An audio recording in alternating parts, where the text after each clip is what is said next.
એકદમ રેડી.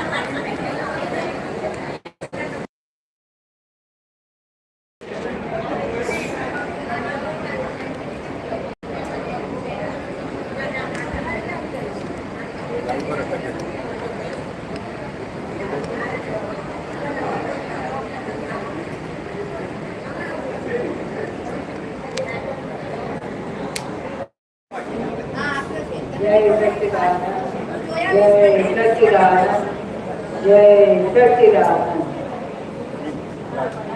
મોકલાવી લિંક મોકલાવી લિંક મોકલાવી. જય સચ્ચિદાનંદ.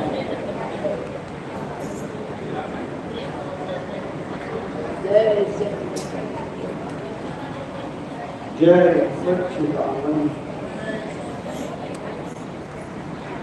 નમો વિતરાગાય, નમો વિતરાગાય, નમો હરિહંતાણ, નમો હરિહંતાણ, નમો સિદ્ધાણ, નમો સિદ્ધાણ, નમો આયરિયાણ, નમો આયરિયાણ, નમો વજ્જાયાણ, નમો વજ્જાયાણ, નમો લોય સવસામ, નમો લોય સવસામ, ऐसो पंचन मुक्कारो, ऐसो पंचन मुक्कारो, सब पावक प्रणासनो, सब पावक प्रणासनो, मंगलाणं च सौवेत्सिं, मंगलाणं च सौवेत्सिं, परमं हवै मंगलम्, परमं हवै मंगलम्. ओम नमो भगवते वासुदेवाय, ओम नमो भगवते वासुदेवाय, ओम नमः शिवाय, ओम नमः शिवाय. जय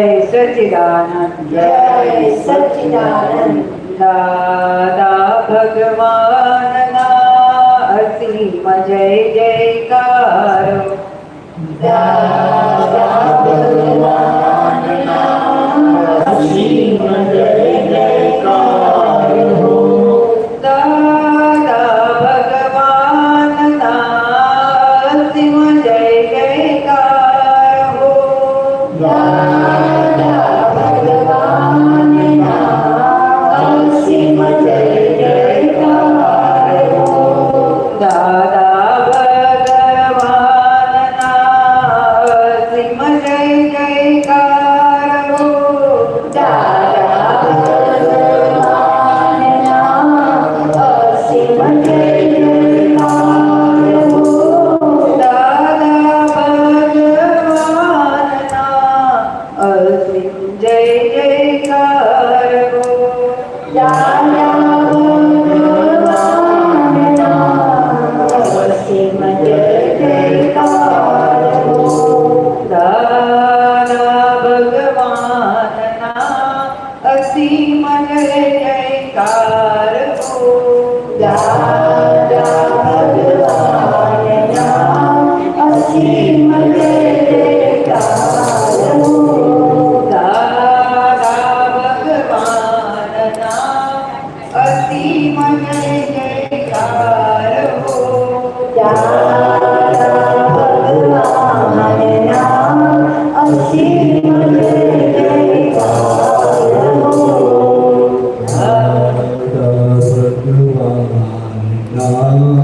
असीम जय जयकार हो. दादा भगवानना असीम जय जयकार हो. दादा भगवानना असीम जय जयकार हो. दादा भगवानना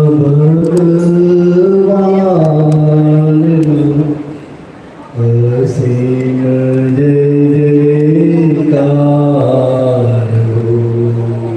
दादा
જય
Radha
Hare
વિતરાગ આરાધના, સૌથી ઊંચી આરાધના એને કીધી ફક્ત નમસ્કાર કરે ને એને કીધી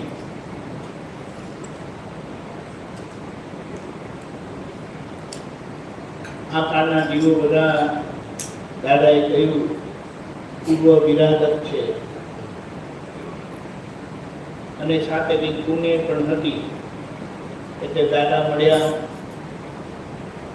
દાદાના યોગ બળથી આગળનો માર્ગ મળ્યો, પણ હજી પાછળનું દેવું બાકી છે વિરાટના. એટલે દાદાએ આપણને નમસ્કાર વિધિ આપી. નમસ્કાર વિધિની પાછળનો હેતુ આ છે, સ્વરૂપ જ્ઞાન આપ્યું છે. એટલે મુખ્ય વસ્તુ આપણી નિશ્ચય વ્યવહાર ચરણ વિધિ છે.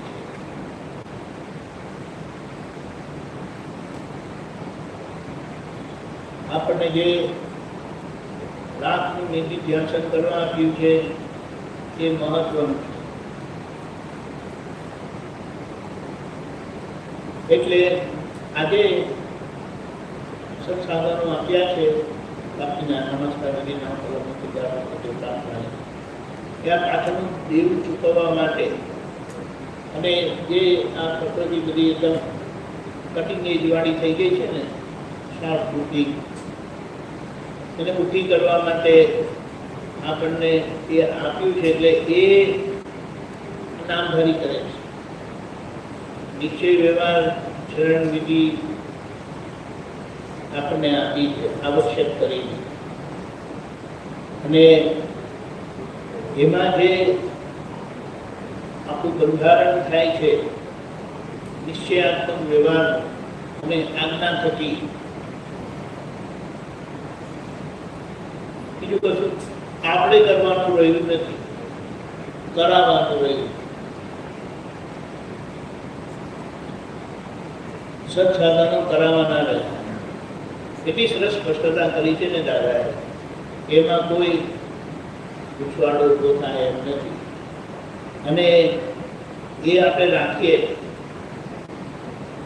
ખૂબ ઉલ્લાસપૂર્વક નિશ્ચય વ્યવહાર ચરણ વિધિ કરવાની છે.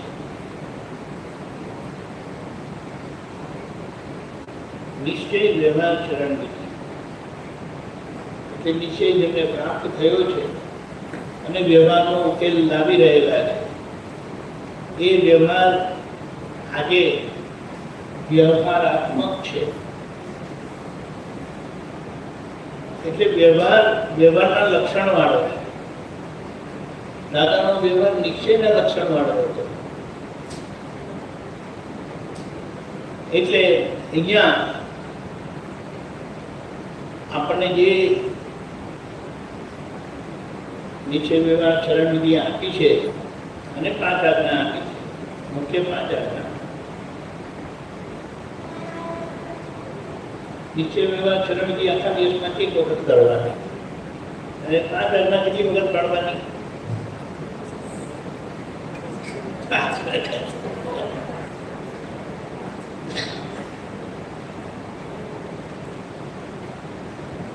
કેટલી વખત પાડવાની? એટલે શું આમ કરવાનું? એટલે શું આજ્ઞા પાળવાની છે, આજ્ઞામાં રહ્યા જ કરવાનું છે. ભાષાની પુષ્ટિ નથી કરવાની આપણે.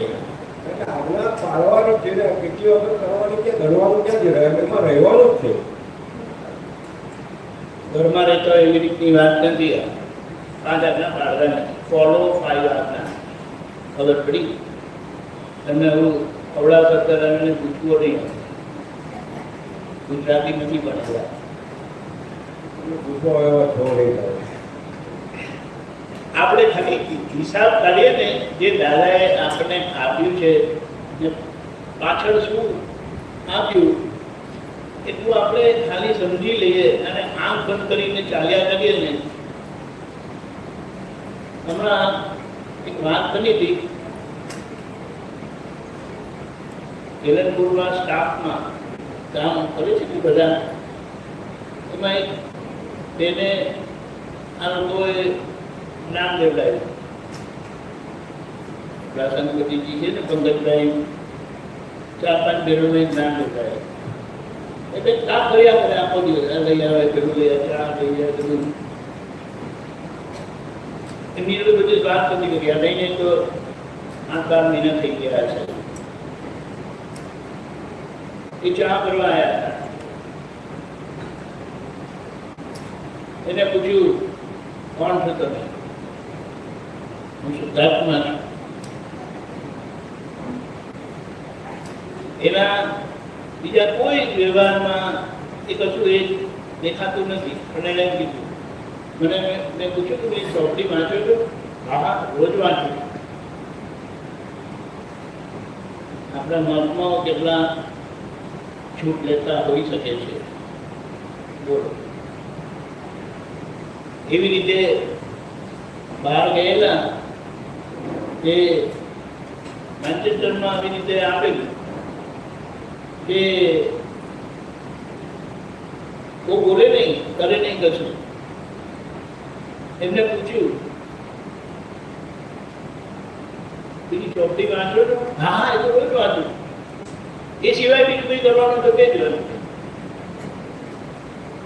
ભૂલ થાય ને તો હું પ્રતિક્રમણ કરી લઉં છું. બીજું બધું હોય તો તે કરું. રોજે દાદાની સિમંદર સ્વામીની આરતી કરું છું. આ કરવાનો હિસાબ નથી, પણ આ જે આપ્યું છે ને દાદાએ એ કરી આપે. આજ્ઞા ખબર છે ને? હા હા, ફટ બોલી ગયા. 1 2 3 4 5 એટલી છે. એકદમ લાઈનમાં બોલ્યા. નહીં તો કેટલી વખત આપણા લોકોને બોલવા ગયું તો બીજા પગથિયા ચડે, 1 by 1 ના ચડે. એનીવે, કહેવાનું આ છે, વિતરાગ પદ પ્રાપ્ત કર્યા પછી એ વિતરાગની આરાધના એમના ચરણ કમળમાં રહેલી છે. ચરણ કમળમાં રહેલી એટલે શું? એમની આજ્ઞામાં રહેલી. આજ્ઞામાં રહ્યા એટલે એમના પગલે પગલે ચાલ્યા બરાબર નું ફળ મળે. આપણે આપણા પગલા કાઢવા છે, હે ઓલા કાઢવાનું બહુ મન થાય. લોકો પડાવશે બી ખરાબ કરી. મારા સાહેબ કહેતા હતા, if you follow footsteps of others, you will not leave your own. એમણે ઇંગ્લિશમાં કીધું, તમે બીજાના પગલે ચાલશો તો તમારા પગલે નહીં પડે. બરોબર, કાઢવા છે, બોલો ને, બહુ પાકા છે. એટલે આપણે આપણા પગલા પાડવા ગયા ને, કયું ડેસ્ટિનેશન આવે એ કહેવાય નહીં, પણ દાદાના પગલે ચાલ્યા. શ્રીમનગર ભેગા થઈ જશે એટલું ખબર છે. ખરેખર દાદા જે આપણે આપ્યું છે ને એના માટે આપણાથી કઈ કરી શકાય, કઈ આપી શકાય એમ નથી.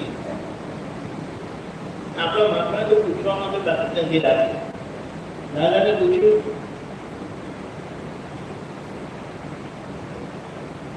દાદા તમે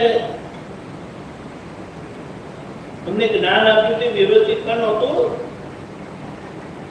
બોલો બોલો ને જલ્દી, ભૂલતા નથી.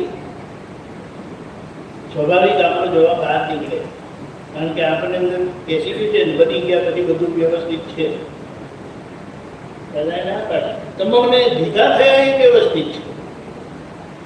દાદાને ભેગા થયા ને એ વ્યવસ્થિત ચોક્કસ છે. તો તમે જે જ્ઞાન મળ્યું ને, દાદા કે અમારો પુરુષાર્થ છે, અમે સામે ચાલીને આપેલું છે. અને એના ભેગા આપણને 5 આજ્ઞા આપી એ પણ અમે સામે ચાલીને આપી. એટલે એ તમારું વ્યવસ્થિત નથી,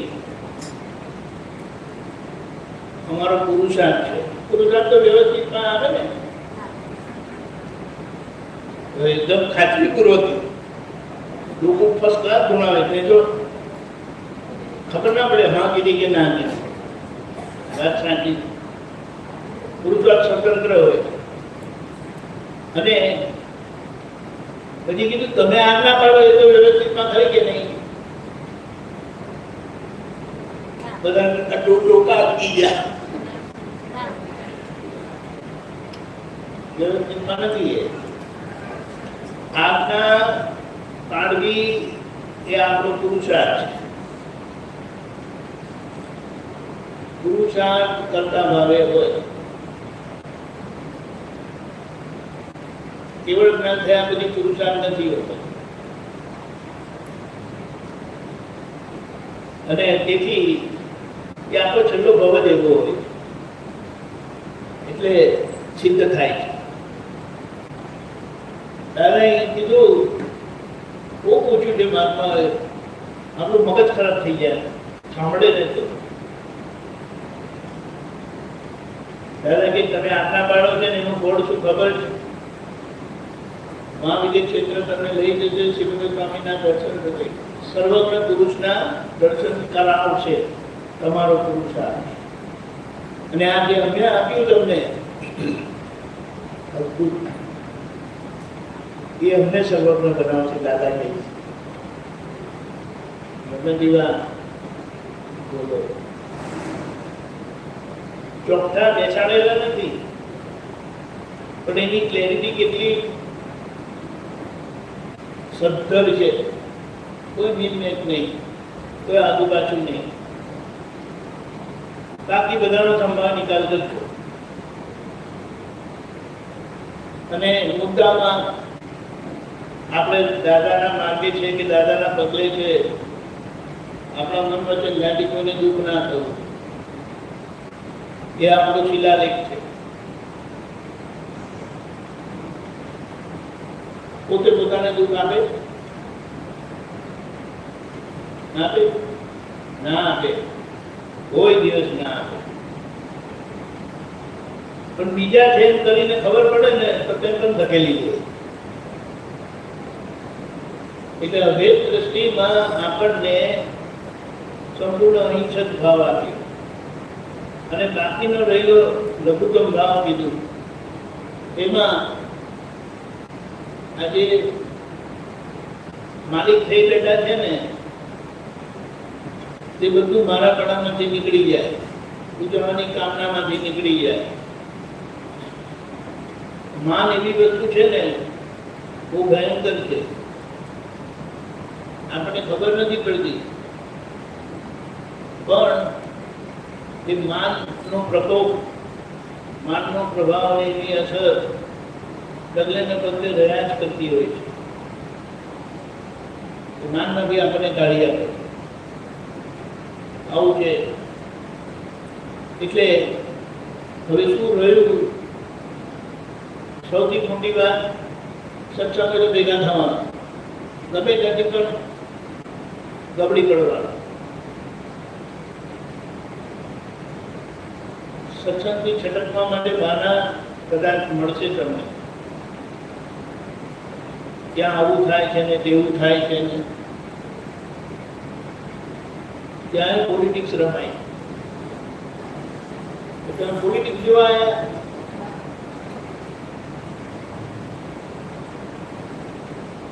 જ્યાં માણસો છે ને ત્યાં એ રહેવાનું.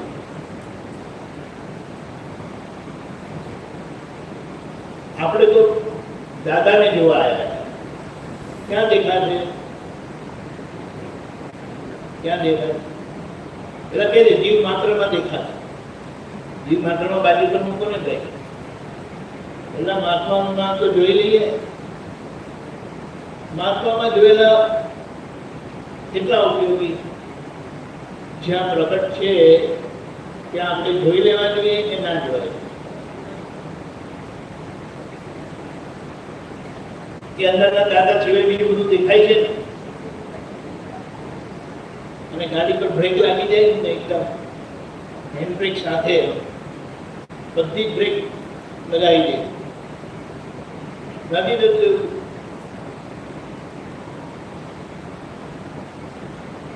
બહુ સરસ સ્પષ્ટતા કરી. આમાં એટલા બધા સરસ પ્રમાણ પણ આપેલા છે ને કે જ્ઞાનનો સહેજ દુરુપયોગ થાય એવો નથી, સમજણ સાથે. અને જરા બી ગાફેલ રહ્યા ને એ ત્યારે દાદાની ડાયડાઈ વાતો કરીએ અને બધી જ નબળે પૂછાયા કરે, બધી જ નબળે પૂછાયા કરે. અને પાછા અંદરથી એમ થાય કે આપણે તો બિલકુલ દાદા અને દાદાનો પરફેક્ટ સમજી ગયો. આપણી સમજણ બીજાને વાગે, આપણી સમજણ દાદાની સમજણ છે એ સમજણ બીજાને વાગે કે ના વાગે? ના વાગવી જોઈએ. બરાબર છે? હવે બોલો, આ થર્મોમીટર રાખવું જોઈએ કે નહીં રાખવું જોઈએ? બોલતા નથી.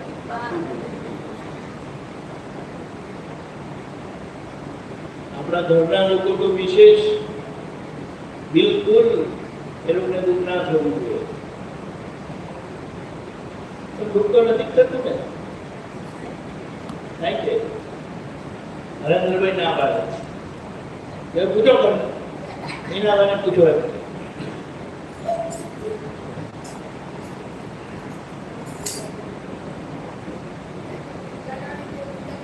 આ પેલામાં બોલો ને, પણ મને સંભળાયું, બધાને સંભળાયું.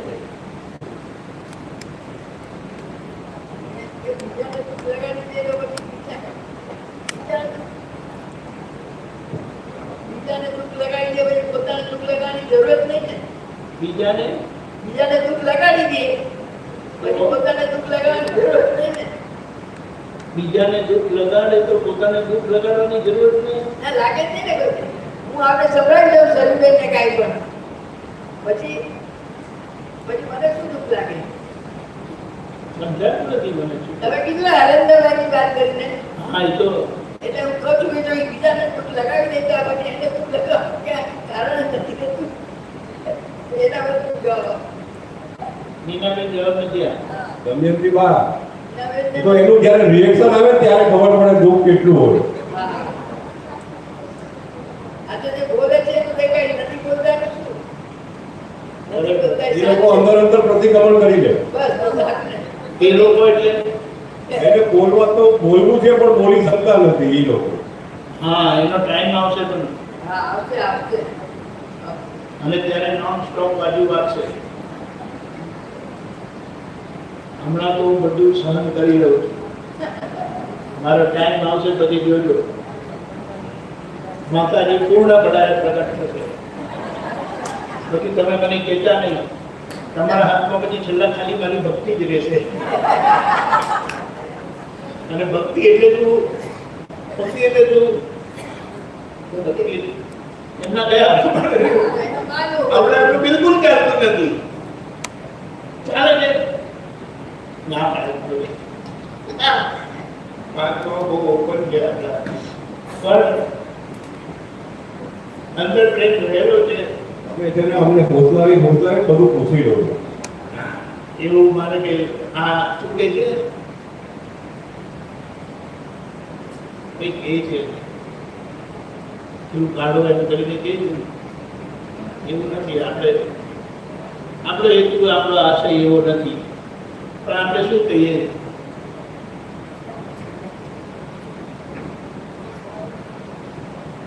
ઘરના લોકો આપણને લાગે કે ટાઈમના જ છે એવું લાગે. મને તો એવું અમુક પ્રસંગો બન્યા પછી ખબર પડી કે હમણાં છે ને તો જે થઈ શકતું હોય તો બધું કરી લો. એ નહીં હોય એવો સમય આવી શકે છે, પણ એની કલ્પના નથી કરેલી હોતી, એનો વિચાર કરેલો નથી હોતો. આવે છે ને ત્યારે અચાનક એવું લાગે કે અરે આ કેમ એવું લાગે. ત્યારે ભૂલી જાય કે હવે સંજોગ આવવાના જ હતા. સંજોગો તો બરાબર છે. હાજરીમાં સાચવવું, ઉજાવવું, સમર્પિત ભાવે રહેવું એ બહુ અઘરું છે. કારણ કે સામા એમની પ્રકૃતિ સાથે છે અને પ્રકૃતિ સાથે તમારે સંબંધે કરીને રહેવું, પૂજ્ય ભાવે કરીને રહેવું, આજ્ઞાચિત રહેવું, આ બધા એટલા બધા મોટા પ્રમાણ છે ને ડુંગર છે ને એ આસાનીથી ચઢાતા નથી. ચઢાય છે.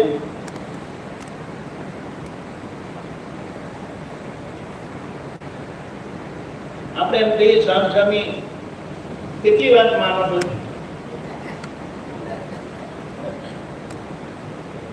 બોલો ને. માનવી પડે છે કે રાજી ખુશી માનો છો? રૂપલબેન બોલતા જ નથી. જો નરેશભાઈને કંઈક કહેવું હવે ના પાડે નથી કહ્યું. માર ખાઈ ખાઈને અડધા થઈ ગયા. સંજોગોના માર ખાધા, બધા માર ખાધા. આપણે કોઈને સ્પોટ પર મૂકવા નહીં. એ રાજી ખુશી બોલે તો બરાબર, એવું નહીં. પણ વાત સમજવાની. દાદા આપણી જોડે કેવી રીતે રહ્યા, જે એમને મળ્યા છે એટલા બધા પ્રમાણ છે ને. તમે જે બતાવી દો દાદા કેવી રીતે રહ્યા. બોલો થોડું 2 મિનિટ બોલો. કેવો પ્રેમ આપ્યો. ભણતા હતા તો પ્રેમ ઓછો નહોતો થતો. બોલો. દાદાએ તો છે ને એક બાળકને, નાના બાળકને જેને કાંઈ ખબર નથી ને, એને એની માં કેવી રીતે ઉછેરીને મોટા કરે, એવી રીતે અમને લોકોને સ્ટાર્ટિંગમાં અમે લોકો જે હતા એ લોકોને એવી રીતે ઉછેર્યા છે. સ્ટાર્ટિંગમાં અમે બધા જે હતા ને, પછી આ બધાને પણ આવતા પુત્રોને પણ એવી રીતે ઉછેર્યા છે. પણ મને જેમ લાગ્યું કે આમ નાના બચ્ચાને દૂધ પાઈને ઉછેરે અને માં કેવી રીતે એને કરે, એને જ્ઞાન આપે, એને સમજણ આપે. પણ એવી રીતે દાદાએ પ્રેમ સ્વરૂપ થઈ જતા. માં દાદાએ કીધું હતું કે મહાવીર ભગવાન છે ને અહિંસાનું સાધન લઈને આવ્યા, પણ અમે છે ને પ્રેમનું સાધન લઈને આવ્યા છે. પ્રેમ લઈને આવ્યા. પ્રેમ મહાવીર ભગવાન અહિંસાનું સાધન લઈને આવ્યા હતા અને અહિંસાથી બધાને આગળ વધાર્યું. પણ કે અમે આ કાળની અંદર અમે છે ને તે પ્રેમનું સાધન લઈને આવ્યા છે. અમે બીજું કાંઈ કરવા નથી આવ્યા. પ્રેમ આપી આપી આપીને આ બચ્ચાઓને મોટા કરી દઈશું. અને એ પ્રેમનો જે અમે અનુભવ કર્યો છે એની વાત કરીએ તો ઓછી જ છે. એટલો પ્રેમથી મોટા કર્યા છે. બિલકુલ વાત છે. આપણે ઘણી વિચારો, આપણે પ્રશ્ન અંદર આવે. માતા પિતાને છોકરાઓ મોટા થયા પછી કેટલી સમજણ આપે છે. પપ્પા તમારે આમ નહીં કરવાનું, મમ્મી તમે આ ખોટું કરો છો. થાય છે હા, એ તો બધું થાય. ઉંમર થાય એટલે ઉંમર થાય. હા, ઉંમર થાય એટલે મા બાપ છે ને નાના બની જાય, છોકરા મોટા બની જાય. છોકરાઓ કે આમ નહીં એ તો કરવાનું. બહુ મોટા થઈ જાય. હા, પછી બસ. પણ દાદા ભગવાન કોઈ દિવસ આપણાથી એટલે કે માતાથી કોઈ દિવસ મોટા ન થયા. ક્યારેક પણ નહીં. નેવર. એટલે આપણને વ્યવહારનો બોધ મળે છે અહીંયા કે કેવી રીતે બધા જોડે નાના થઈને રહેવું. એ તો કેટલા મોટા હતા. હા, કેવો જ્ઞાની. એમની એ વિચારતાની આપણે ઉપરથી નથી આપી ના બધા. ના, બિલકુલ નહીં. અને તોય આપણે માતા પિતાને એવું કહેતા હોઈએ છે. એટલે એ જે બાબતે આપણે જાગૃત નહોતા, એલર્ટ નહોતા, આપણને એલર્ટ કરી દીધા. તમને બોલતા નહોતું આવડતું, ચાલતા નહોતું આવડતું, બોલતા શીખવાડ્યા, ચાલતા શીખવાડ્યા. હવે એમને તમારે કહેવાનું થાય, શરમની વાત નથી. એમને કહેવાનું હોય કશું જ કહેવાય નહીં. બસ શું જ કહેવાય. એમની પાસે હક મંગાય માંગે છે લોકો, માંગે છે ને, માંગે છે. મા બાપને કોર્ટમાં લઈ જાય હા, લઈ જાય. કેવા કરે છે.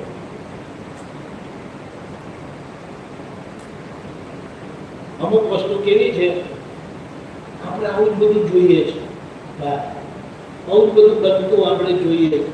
એટલે આપણને એમ લાગે છે કે એ જ નોર્મલ છે, આમ જ હોવું જોઈએ. એટલે મારે પણ મારા હક માટે લડવું છે. કદાચ 4 જણા ગોગા મારશે, શું બેસી ગયા છો, હક માટે લડો ને તમે, નથી કહેતા? આજુબાજુ વાળા જ કહે આપણને.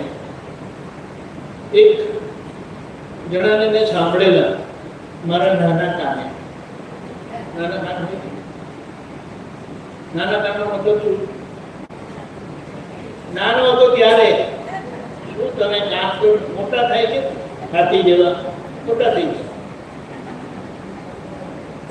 એ કાકા કહે છે, મારા ફ્રેન્ડના ફાધર, પપ્પાને કીધું 10મું એટલે એનું ઇન્ટર હતું ને તમારા વખતે, ઇન્ટર પતી ગયું. પપ્પાએ જાણ્યું કે આ કંઈક વધારે ભણવા માંગે છે અને એ લોકો ખેતી હતી એટલે મેં કે એમાં નાખી જાવ એમ કરી.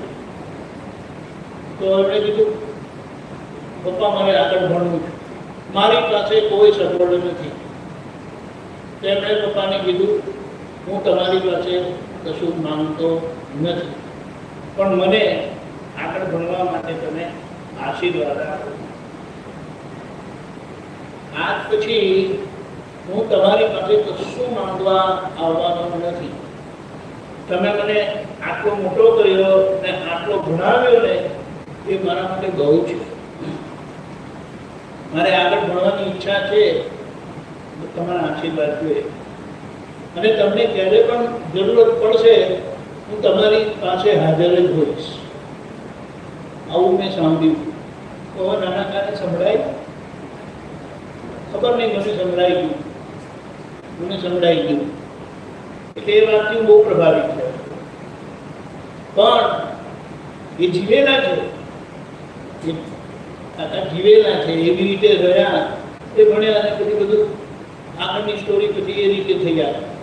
પણ પપ્પા પાસે પાછો ક્યારે હાથ લાંબો કર્યો નથી અને પપ્પાનું ગર્વ વધે એવી રીતે જીવ્યા માતા પિતા.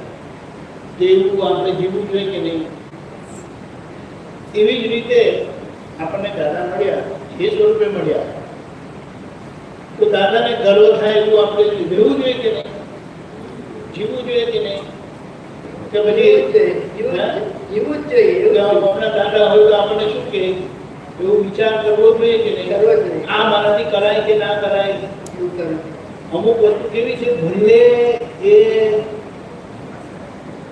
આગળના કર્મથી આવેલું છે, પણ એની સામે દાદાની હાજરી, દાદાનું ચારિત્ર, દાદાનો પોતા એવો છે કે આજે દિવાળાને ઊભું રહી જાય એવું છે.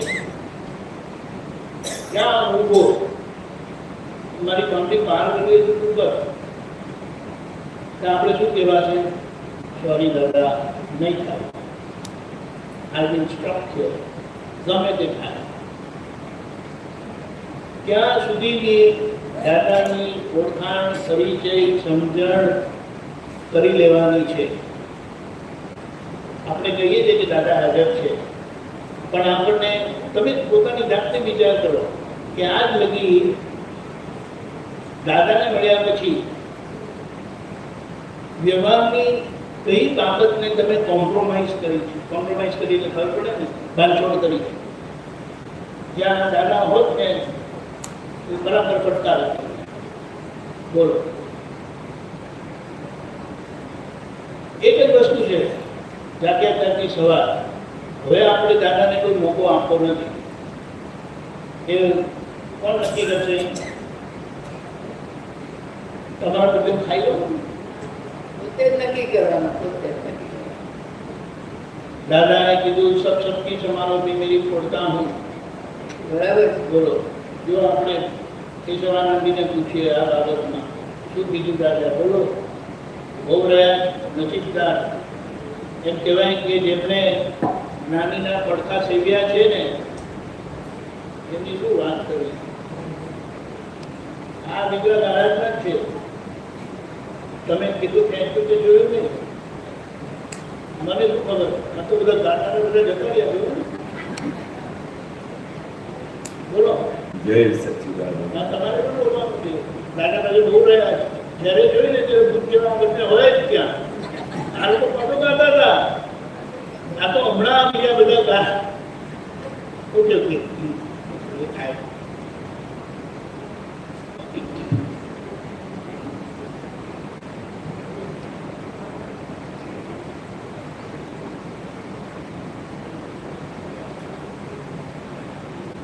જય સચ્ચિદાનંદ. હમણાં દીપક આનંદજી વાત કરતા હતા ને, તો દાદાનું જ્યારે આપણે સ્મરણ કરીએ ને તો દાદા હુબહુ દેખાયા લાગે, સામે આવી જાય અને એક એક એવિડન્સ સામે આવી જાય કે દાદા કેવી રીતે કાળજી કરતા હતા. દાદા હમણાં જે પ્રેમની વાત નીકળી, રમેશ જે વાત કરતા હતા, એવા પ્રેમ સ્વરૂપ હતા. એક નાના બાળકને, અમે તો 15-16 વર્ષના હતા તે વખતે. આપણે કોઈ જોબ ઉપરથી આવીએ, કોઈ સ્કૂલમાંથી, કોઈ કોલેજમાંથી આવે તો દાદાને એક એક આપણા પુત્ર હોય, બધા માર્ગમાં હોય, એક એક ક્યારે આવે છે, શું કરે છે, કશું ખાધું છે, નથી ખાધું, બધી કાળજી કરે. જાણે ખરા કે ભાઈ આ બધા આપણા પુત્રો નોકરી પરથી પાછા આવે છે, પણ કોઈને કહે નહીં કે ભાઈ આ જમીને આવ્યા છે કે નથી આવ્યા. પણ દાદાને બધું દેખાય, કેટલા વર્ષો સુધી દાદા. અને પછી અમારે કેવું ખાતું કે અમને દાદા સાથે જે એટેચમેન્ટ થઈ ગયેલી, અને દાદાને જ્યારે પ્રેમ મળતું હતું, આવું પ્રેમ અમને ક્યાં જોયું નહીં, ના ઘરમાં કે બહાર. પણ એ પ્રેમ માટે એવા તરસતા હતા કે ગમે ત્યારે પણ સ્કોપ મળે કે પાછા દાદા પાસે પહોંચી જઈએ, ગમે ત્યાંથી હોય એ દાદા પાસે આવી.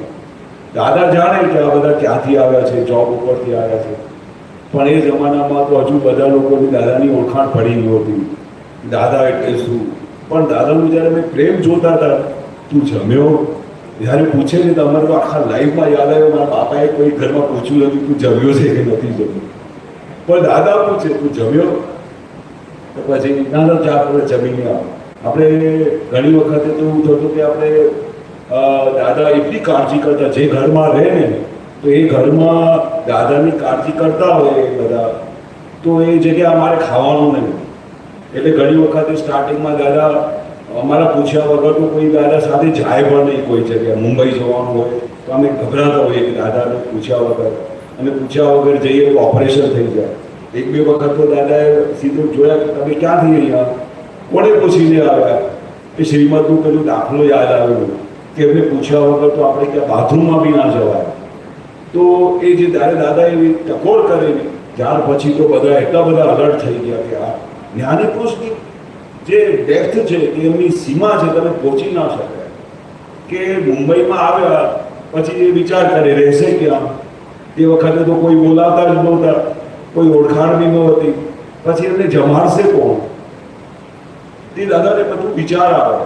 એટલે પછી તરત જ પાછા મોકલી આપે, જાઓ હમણાં દર્શન કરો, વિધિ કરો, જાઓ પાછા, પૂછ્યા વગર નહીં આવવાનું. પણ એટલું પ્રેમ હોય દાદાને, આમ થયા કરે કે આ છોકરાઓ ક્યાંથી આવે છે, પણ કોઈ એવું તૈયાર થતું નહોતું. પછી એક દિવસ અચાનક અમારા ઘરમાં 7 પેલી બહુ આવી ગયેલી, 8 ભાઈ. તો ઘરમાં બધું દાદાએ આમ જોયું કે ભાઈ આ ઘરમાં આવે વાંધો નથી, શેઠી બહુ પ્રેમ અને બધા બા. તો દાદાએ મને ઈશારામાં કહ્યું કે આ છોકરાઓ આવે છે, એનું જમવાનું કંઈ થઈ શકે. હા દાદા. દાદા કઈ વસ્તુ કે તો મારા ઘરથી તો બધા ખુશ થઈ ગયા. તો રોજે 8, 10, 6, 7 એ વખતે 6-7 આપતા પુત્રો હતા, તો રોજે ઘરથી આટલું મોટું ટિફિન તૈયાર થઈ ગયા. પછી જે પણ કંઈ ત્યાંથી આપતા પુત્રો આવવાના હોય તો રાત્રે રસિકભાઈને ત્યાં જમે બધા. દાદાને એટલું આનંદ આવે. નહીં તો પહેલાં શું કરતા હતા, બહાર જઈને સેવસર ખાઈ આવે, કંઈ ને કંઈ બધું ભજીયા ખાઈ આવે. દાદા બધું જાણે પણ કોઈને કહે નહીં. પણ જે જગ્યાએ દાદાને આમ દેખાય ઇઝીનેસ અને સગવડ હોય તો તરત જ આમ ટકોર કરે કે આવું થઈ શકે. હા દાદા થઈ કેમ ન શકે. પણ દાદાને એટલું દેખાતું હતું કે આ જે છોકરાઓ જેને કંઈ મમતા નથી, કશું નથી, દાદા સિવાય કશું દેખાતું નથી, તો એને બીજું જોઈએ શું? એ વખતના રોટલા જોઈએ, બીજું શું જોઈએ? અને મને ઘણી વખત એવું લાગતું હતું કે દાદાને જ્યારે બધા મહાત્માઓ જમાડે તો કેવું જમાડે? ભગવાનને જમાડતા હોય, એકદમ સરસ થાળી બનાવીને લાવે, તો અમે ત્યાં ખૂણામાં બેઠા હોઈએ તો તમને શું લાગે છે કે દાદાને ખબર ના પડતી હોય કે આ છોકરો જમીને નથી આવ્યો? પણ એટલી બધી એમને કરુણા હોય તો એ વિચાર કરે કે જો રસિકભાઈને ત્યાં આવ્યા છે, એમને કહે નહીં કે ભાઈ થોડું, પછી દાદા શું કરે, આમ તેમ જુએ ને તો થાળીમાં દાદા આટલું જ ખાય, પછી કે ચાલો પ્રસાદ કરી લો, પ્રસાદ કર્યું, હવે બધા થોડું થોડું ખાઈને પેટ ભરાઈ જાય. જુઓ એનું પ્રેમ તો જુઓ, જાણે છે ખરા કે જમ્યા નથી કોઈ બી.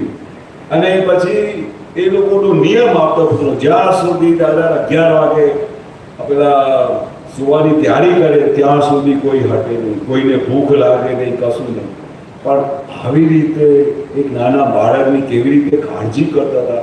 અમે આ જોતા હતા તો આમ હેરાન થઈ જઈએ કે આટલી બધી કાળજી, આટલું બધું પ્રેમ, કે એ શું કરે છે, ક્યાં રહે છે. આ મહાત્મા આવ્યા તો તમે કે આમના ઘરે જઈને તમે સૂઈ જશો, હા, હોટલમાં ના જશો. હવે અમે આટલી તમારા પર મહેનત કરતા હોઈએ, પછી તમે હોટલમાં જઈને બધા પરમાણુ જુદા લઈને આવો, એ બી દાદાને ના પૂછાય. પછી દરેકને પૂછે કે તારાનું દાદા જ્યારે બહારગામથી આવે ને તો બધા લોકો આવી જાય, પછી બધાને કોઈ ફ્રેન્ડને ત્યાં રહે, કોઈ હોટલમાં જઈને રહે, ગમે ત્યારે, પણ દાદાનું સત્સંગ તો અટેન્ડ કરે. પણ એક જ્ઞાની પુરુષ આટલી મોટી સ્ટેજ પર બેઠા હોય તે જે મહાત્મા બાર ગામથી આવે રે એટલે તરત જ પહેલા તો તમે જમ્યા છો કે શું, તું એમને લઈ જાઓ, ત્યારે એમને જમાડજે, અને તારા ઘરમાં તો બહુ રૂમ છે, આ બધાને ત્યાં સુધાઈ દે. આખા એક એવો મહાત્મા નહીં જે બાર ગામથી આવ્યા હોય તે દાદા એમની કાળજી ના કરી હોય.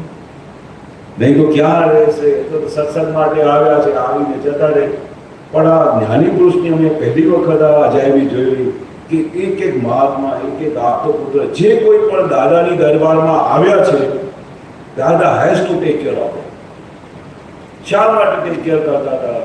કારણ કે આ વસ્તુ માટે આ બધા ઝંખી પડેલા હતા. અમારે આ દાદા સિવાય કશું જોઈતું નથી, અમારે મોક્ષ જોયું છે, અમારે દાદાની આજ્ઞામાં રહેવું છે, એટલે દાદાની પાછળ દોડતા હતા બધા. એ દોડતા તો હતા, પણ દાદાને શું દેખાય કે ભાઈ આ એમનો વ્યવહાર તો પહેલા જોતા, એટલે દાદાની આખી સાયન્સ વ્યવહારના બેસમેન્ટ પર, વ્યવહાર અને નિશ્ચયની બેસમેન્ટ પર આખી સાયન્સ હતી. દાદા સૌથી પહેલા બધાનો વ્યવહાર સંભાળતા હતા, એ શીખવાડતા હતા અમને, જેથી કરી અમે બધા મહાત્માઓ બી અમારા ઘરમાં કેવી રીતે વ્યવહાર કરવાનો, કેવી રીતે પૂછવાનું. આપણે કોઈ દિવસે ભાઈને પૂછ્યું નથી તું જમ્યો છે કે નથી જમ્યું, વાઈફને નથી પૂછવું, બસ એ ભાઈ પોતપોતાની મસ્તીમાં ફરતા હોઈએ. પણ આ દાદાને બન્યા પછી ખબર પડી કે આ વ્યવહાર આ રીતે કરવો જોઈએ, વ્યવહાર આ રીતે હોય. વ્યવહાર એટલે શું કે પ્રેમ સ્વરૂપ થવું પડે. પ્રેમ સ્વરૂપ જ્યાં સુધી નથી થયા ત્યાં સુધી વ્યવહારની એબીસી બી ના આવે. પ્રેમ સ્વરૂપ શરૂ થઈ ગયો ત્યાંથી વ્યવહાર એકદમ સુંદર થઈ ગયો.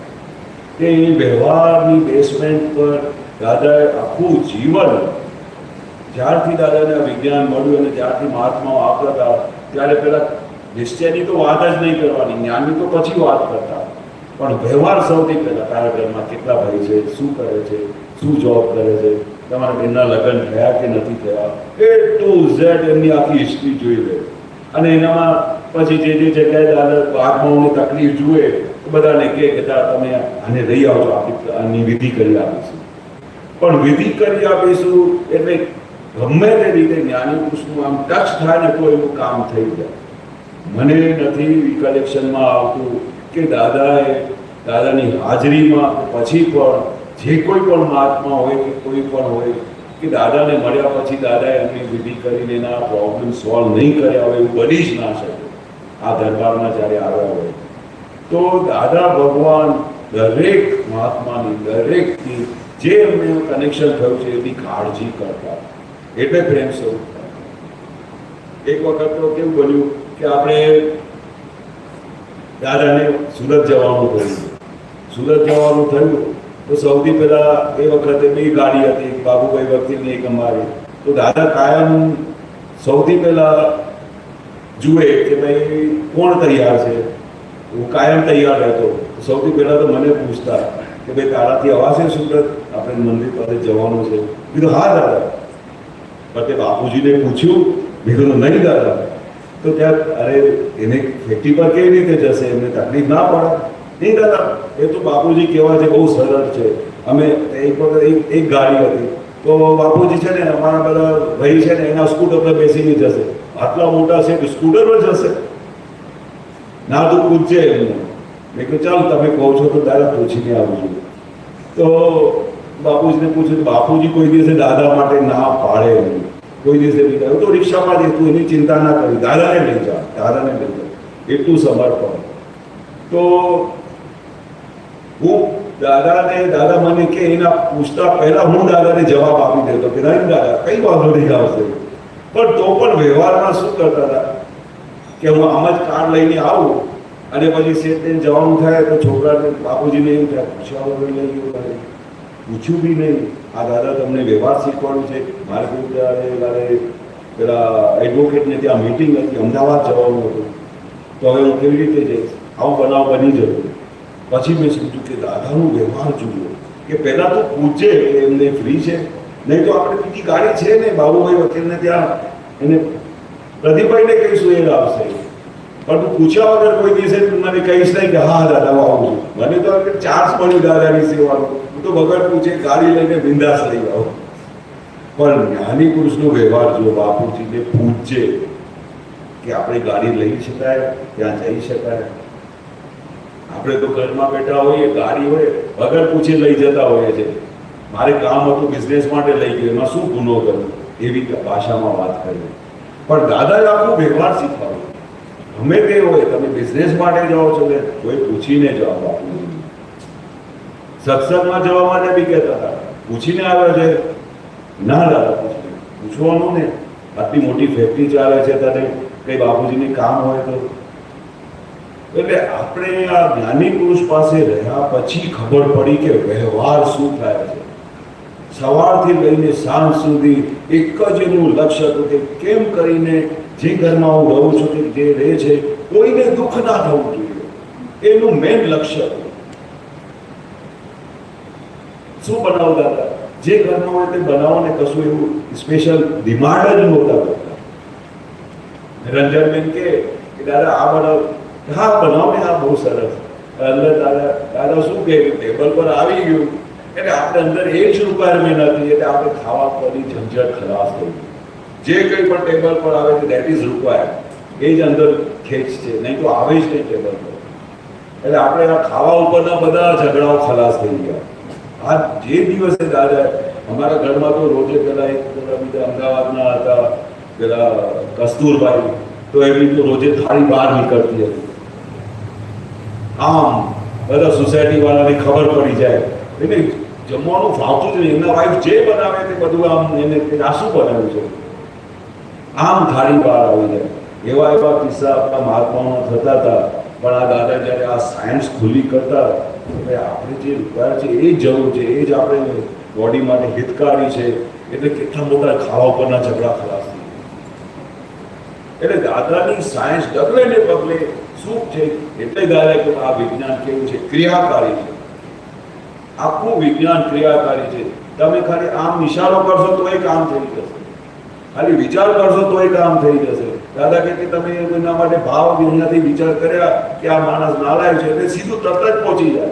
હવે આ બધી સાયન્સ કોણે ખોલી નહોતી કરી, કોઈ કિતાબમાં ખોલી નથી કરી, કોઈ શાસ્ત્રમાં ખોલી નથી કરી, પણ દાદાએ ખોલી કરી કે ભાઈ આ તમે જે વિચારો છો એક બી તમારો ભાવ બગડે છે એ સીધું ત્યાં પહોંચી જાય છે, તો વિચારીને કોઈના માટે ભાવ બગાડજો.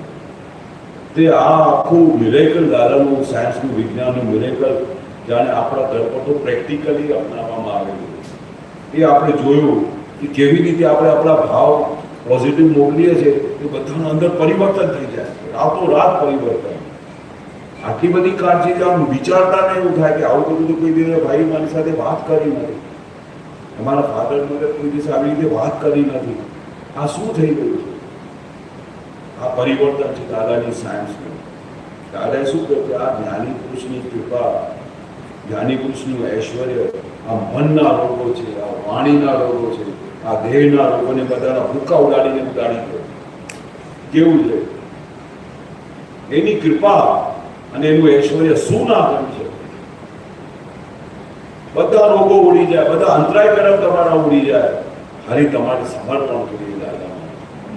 એવું સમર્પણ, બસ દાદા જ અમારા પરમેશ્વર, દાદા જ અમારા અનંત કાળથી ઉભા દાદા, સ્વીકારો અમારા પ્રણામ. એ જ ભાવ રાખો ને, એ સમર્પણ રાખો તો જુઓ તો શું દાદા કમાલ કરે છે. એટલે દાદાએ બધા જ્ઞાની પુરુષનું ઐશ્વર્યની, જ્ઞાની પુરુષની કૃપા શું ના કરી શકે, શું ના કરી શકે. એટલે તમારે આપણે બધાની એટલી બધી જબરજસ્ત સેફ સાઈડ થઈ ગયેલી છે, જેણે પણ ખાલી દાદાનું નામ લીધું છે ને તો એમનું કામ થઈ ગયું છે. હવે તો દાદા અમારા પર મોક્ષનો સિક્કો મારીને હાથમાં આપી દીધું છે. હવે છે કોઈ આપણે ભય પડતા? કેટલી બધી સેફ સાઈડ કરી આપી છે, કેવી બધી જાઓ જલાલી કરી આપી છે. તમે વિચાર કરો એટલે તમે ઠેર દાદાને ત્યાં ઓન ધ સ્પોટ જવાબ પહોંચી. એક વખત દાદાએ શું કહ્યું કે એક ભાઈ હતા, તેમને દાદા વારે ઘડી કહેતા હતા કે તું આમ કરજે ને. દાદાને બધી ખબર હોય કે આના જે વિઘ્નો છે અને આના અંતરાક્રમ છે આવી રીતે જશે નહીં. કંઈ ને કંઈ તો પુરુષાર્થ કરવું પડે, કંઈ ને કંઈ દાદાની આજ્ઞા પાલન કરવી પડે. ઘણી વખતે તો દાદાએ કહ્યું છે ને એટલે તમે કરો ને એટલે થઈ જાય. પછી એની પાછળ શું રહસ્ય છે એ દાદાને જ ખબર. પણ આમ કરજે ને તું જઈને, આમ કરજે, કલાક માટે કીર્તન ભક્તિ કરજે, તું બાપુજીને જઈને પગ દબાવજે. હવે એની પાછળ જે દાદા એક વાક્ય બોલ્યા છે આમ કરજે, એ જ્ઞાની પુરુષનું વચન પર કામ કરતું. તું આમ કરજે અને તમે એ ફોલો કર્યું, એ કામ થઈ ગયું. દાદાની તો વાણી સહજ રીતે નીકળ્યા કરતી હતી, સહજ રીતે. આમ કરજે, તું આમ આમ જઈ આવજે, કરે આ કામ કરી આવજે. તો એ દાદાએ કહ્યું કે તું આમ કરજે. એટલે ત્યાર પછી અમે જોયું કે દાદા ખાલી વાક્ય બોલે ને કે આમ કરજે, એના પછી કામ થઈ જ જતું 200%. એવું કોઈ કામ નહોતું કે દાદાએ કહ્યું હોય કે આમ કરજે અને ના થયું હોય. It is impossible. એટલે આપણે દાદાએ આખી લાઈફમાં અને આખા વિજ્ઞાનમાં, બધા આત્મવાણીમાં તમે જોશો જે વાક્ય, એક બી વાક્ય તમે પકડીને ચાલશો ને કે દાદાએ આમ કહ્યું છે એટલે એનું નિવેડો આવવાનું જ છે. પછી બિઝનેસમાં હોય કે હસબન્ડ વાઈફનું હોય કે મા બાપ છોકરા સાથેનું સંબંધ હોય, એનો નિવેડો આવે જ છૂટકો. એટલે આપણે બધાની સેફ સાઈડ એવી સરસ થઈ ગઈ છે. એટલે હવે આપણે શું કરવાનું છે? શું બસ દાદાના આશય મુજબ જીવન જીવી જાઓ. દાદા કહ્યું છે આમ કરજો એટલે કરવાનું. દાદાએ કહ્યું છે આ અમારી ફાઇલો છે એનો સંભાવે નિકાલ કરો એટલે કરવાનો. કારણ કે એની અંદર ખાલી દાદાએ કહ્યું નથી, એની અંદર દાદાનું વચન બળ કામ કરી રહ્યું છે. ફાઇલનો સંભાવે નિકાલ કરજો એટલે ખાલી એક વાક્ય નથી. તમે આ અંદર વિચાર કરો કે ભાઈ દાદાએ કહ્યું છે ફાઇલનો સંભાવે નિકાલ કરજો, એ વચન બળ કામ કરી રહ્યું છે એટલે તમારો ફાઇલનો સંભાવે નિકાલ થાય છે. નહીં તો આ કળયુગની અંદર ફાઇલનો સંભાવે નિકાલ થવું, ઓ માય ગોડ, કેટલા તો મહાત્મા કહેતા દાદા તમે બહુ ભારે આજ્ઞા કરી છે, નથી થતું ફાઇલનો નિકાલ. પછી દાદા એમને પછી ગેડ બેસાડતા હતા. ફાઇલ એટલે શું, સંભાવે નિકાલ એટલે શું, કે સામેવાળાને આપણે કેવી રીતે ખુશ કરવાનું, કેવી રીતે રાજી કરવાનું, કેવી રીતે એમને ઠંડક પહોંચાડવાની, ત્યારે આપણે દાદાનું રાજીપો થશે. હવે દાદા એક વસ્તુ કહી દીધી કે તમે આમ કરો તો જ્ઞાની પુરુષનું રાજીપો થશે, તો પછી તો પકડી રાખો કે હા મને તો દાદાનો રાજીપો જોઈએ. કારણ કે જ્ઞાની પુરુષની રાજીપા સિવાય આપણી ગાડી ચાલતી નથી. ક્યાંય કળ વળે નહીં એવું કળિયુગમાં આપણે બેઠા છીએ. ત્યારે દાદાની આ આજ્ઞાનું પાલન કરીએ અને દાદા કયા પ્રમાણે ચાલીએ તો આ કળિયુગમાં બી અસર કરતું નથી. કળિયુગમાં બી અમને તો સતયુગ દેખાયા કરે છે. કારણ કે આપણા અંદરના બધા ભાવ બદલાઈ ગયા છે. કોઈને દુઃખ આપવાનું નથી, એકે ભાવ હવે રહ્યું નથી આપણી પાસે. કેમ કરીને બધાને સુખ આપો એ જ ભાવ રહ્યા કરે છે આખો દિવસ. તો પછી આ કળિયુગમાં સતયુગ ના લાગે. બાકી દાદાએ તો કહી દીધું કળિયુગ એટલે ક્યાંય કળ વળે નહીં, ક્યાંય ચેન પડે નહીં. તમે ખાલી આમ જુઓ ને તો ભાઈ આમ સહજ રીતે જોતા હો તો બી એવું લાગે કે જાણે મને ટોકી રહ્યો છે, કશું બોલી રહ્યો છે. અરે ભાઈ કશું નથી મારા મનમાં, આ કર્યું છે, કશું વિચાર બી નથી, પણ આ જોતાની સાથે એમને અસર થઈ જાય છે. ઘણી વખત જોતાની સાથે કોઈ વ્યક્તિ ગમતા ના હોય, કારણ કે કળિયુગમાં બધું આવું જોઈએ, કારણ કે આ સાયન્સ હજુ કોઈને પકડાઈ નથી. આ કયા આધારે આપણા ઘરમાં બધી આ ચીકણી ફાઇલો આવે છે? આ તો દાદાએ સાયન્સ ખુલ્લી કરી ત્યારે ખબર પડી કે આ આપણી ચીકણી ફાઇલો છે, અને આ ચીકણી ફાઇલોનો જ નિકાલ કરવાનો છે. બહારની ફાઇલો કઈ હરકત કરતા નથી. શ્રી સચ્ચિદાનંદ. જય સચ્ચિદાનંદ. આપણે બ્રેક 4 વાગે ભેગા થઈએ આપણે પાછા. જય સચ્ચિદાનંદ. જય સચ્ચિદાનંદ.